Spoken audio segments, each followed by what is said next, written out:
O Brasil é água. Água que nasce no verde. Logo, em tese, o Brasil é vida. Mas o verde está desaparecendo e a água está ficando suja.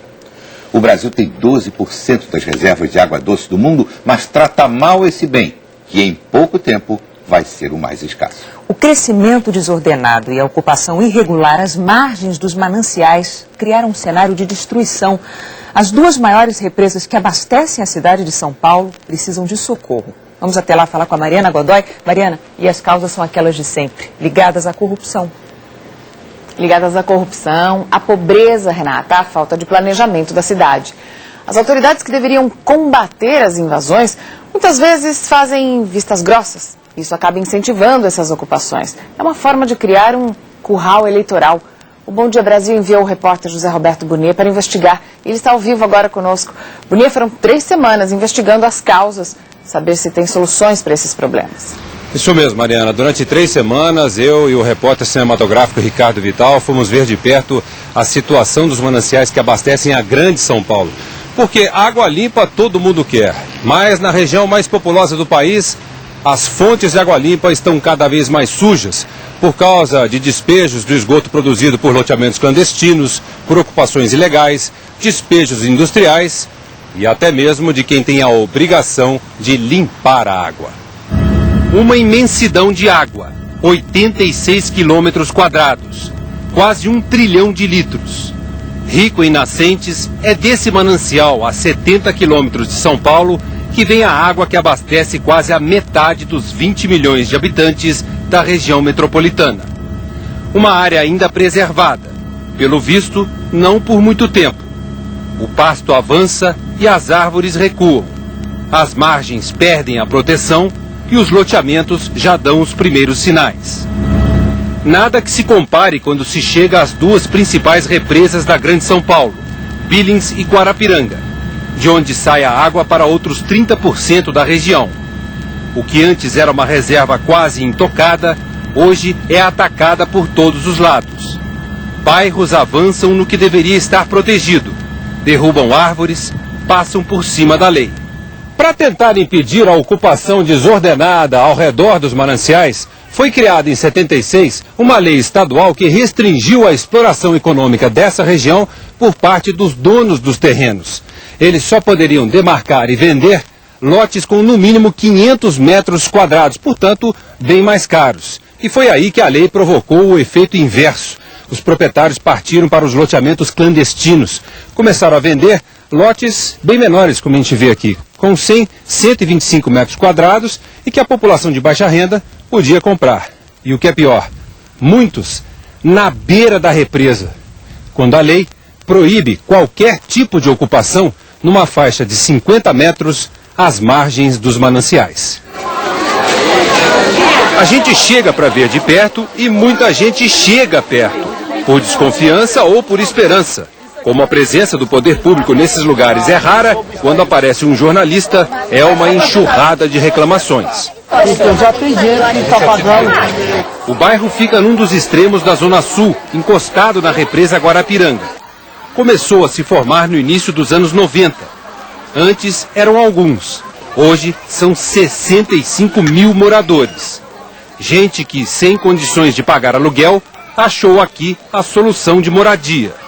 Não por acaso, o bairro foi batizado de Cantinho do Céu. Fruto de uma ocupação ilegal e clandestina, ninguém tem escritura do imóvel. Seu Francisco chegou aqui há 17 anos. Até hoje, não tem documento, nem do terreno, nem da casa. Um recibozinho de compra e venda. Só? Só. Não tinha documento do terreno? Não. Proprietário nenhum aqui, eu garanto que não tem escritura. Tudo aqui é improvisado. Todos os dias, volumes cada vez maiores de esgoto correm a céu aberto direto para o manancial.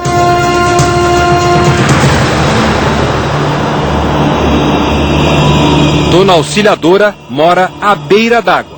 A senhora construiu a casa? Eu construí, eu e meu marido. Uhum.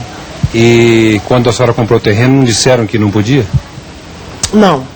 Uma das primeiras a chegar ao bairro em 91, Floripes Fernandes diz que já encontrou tudo desmatado e que a desinformação era uma regra na negociação. Você sabia que era área de manancial? Não. Aliás, aqui ninguém sabia. Quando a gente começou a discussão de mananciais em 91, foi que todo mundo perguntava se mananciais era coisa de comer, porque ninguém sabia o que era. Pensei em sair. Mas é aquela história, fica complicado para você vender aquilo que você tem para outras pessoas, entendeu? Porque você vai acabar passando a batata quente para outra pessoa, concorda comigo? O caso do Cantinho do Céu virou um processo no Ministério Público, que apura as responsabilidades da ocupação ilegal. Os focos da denúncia, os loteadores e principalmente o poder público. Funcionários públicos, ao invés de adotar aquilo que a lei determinava a eles, ou seja, de fiscalizar, fizeram vista grossa, né, muitos receberam algum tipo de propina, ou alguns administradores que passaram por essa região, que administraram essa região, incentivaram essa ocupação a título de troca de votos para si próprio ou para candidatos do seu partido. Mas os bairros pobres não são os únicos inquilinos das represas. De barco, é possível ver várias casas de alto luxo e clubes náuticos às margens dos mananciais. O secretário das subprefeituras de São Paulo afirma que a fiscalização não distingue entre pobres e ricos. A diferença, neste caso, segundo ele, é a data da ocupação.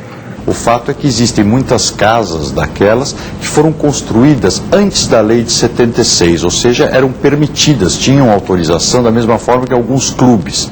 As estimativas mais recentes revelam que já são quase 2 milhões de pessoas vivendo ao redor das duas principais represas de São Paulo. Mas a urbanização não é a única vilã dos mananciais. A própria empresa de saneamento, responsável por limpar a água, foi condenada pelo Tribunal de Justiça por jogar durante 30 anos na represa Billings o lodo resultante do processo de tratamento. A Câmara de Meio Ambiente do Tribunal conclui: o lodo jogado na represa é indiscutivelmente poluente. E acrescenta: a Sabesp cobra para tratar a água que ela própria, num verdadeiro círculo vicioso, acaba poluindo e gerando graves danos ao meio ambiente. Eu acho que é um passivo ambiental que a Sabesp assumiu e a Sabesp está procurando recuperar com uma visão ambiental. Reitero que este material não provoca danos à saúde humana, né?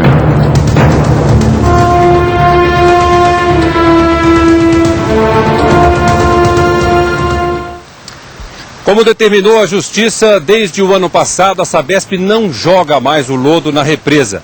Ela manda para uma estação de tratamento em São Bernardo do Campo, no ABC Paulista.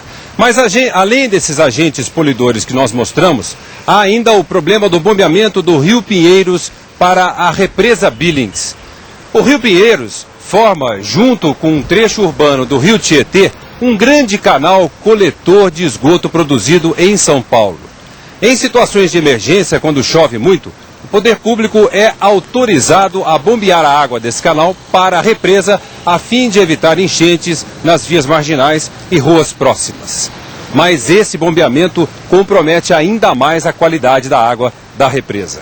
Ou seja, Mariana, numa cidade complexa, cheia de problemas como São Paulo, chuva pode ser ao mesmo tempo uma boa e uma má notícia para o manancial. Agora, Boni, retirar toda essa gente dessa área de proteção, que deveria ser de proteção, né? Os mananciais são quase 2 milhões de pessoas, como a gente viu na reportagem. Isso agora é tarefa impossível. Impossível, Mariana. Realmente não dá para tirar. São bairros que já estão consagrados. E, além do mais, faltam linhas de financiamento de casa própria para essa população de baixa e baixíssima renda. Amanhã nós vamos mostrar o impacto dessas agressões do meio ambiente na qualidade da água que chega às torneiras dos paulistanos e as alternativas para o futuro. Mariana. Ao vivo, pertinho da represa Billings, a cidade de São Paulo que fica no Planalto, tem pouca disponibilidade de recursos hídricos. A quantidade de água limpa por habitante aqui em São Paulo é a mesma do sertão nordestino. Por isso abastecer a cidade custa tão caro e a água tem que ser trazida de distâncias cada vez maiores. Até porque, Renato, os mananciais que existem aqui, como nós vimos, estão cada vez mais poluídos e mais desprotegidos. Falta de saneamento, Mariana, e falta de educação, os males do Brasil.